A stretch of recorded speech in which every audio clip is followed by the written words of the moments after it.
তেসরা জুলাই 2023 সালে ইহলোকে ত্যাগ করে পরলোকে গমন করলেন শৈল দাস। বুধবার তার প্রথম মৃত্যুবার্ষিকী। এই দিনটিতে তার পরিবারের সবাই অন্তরের অন্তঃস্থল থেকে কুর্নিশ জানালেন শৈল দাসকে। সমাজসেবা কিভাবে করতে হয় তিনি দেখিয়ে গেছেন প্রত্যেককে। এমন দরদি মহিলা বর্তমান সময়ে খুঁজে পাওয়া বহু কঠিন।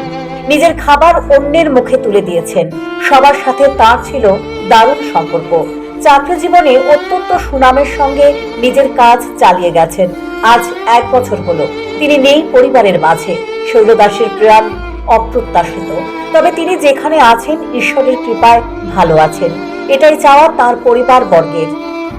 ভোলা মোদক সহ প্রয়াত শৈল দাসের পরিবারের একটাই কামনা ভগবানের কাছে, তারা প্রত্যেকেই যাতে ওনার আদর্শকে পাথেয় করে সবার পাশে দাঁড়াতে পারেন, এই লক্ষ্যে অবিচল তার পরিবার। আশীর্বাদ কাম্য রইল পরিবারের প্রতি প্রয়াতার। Report news prime Tripura.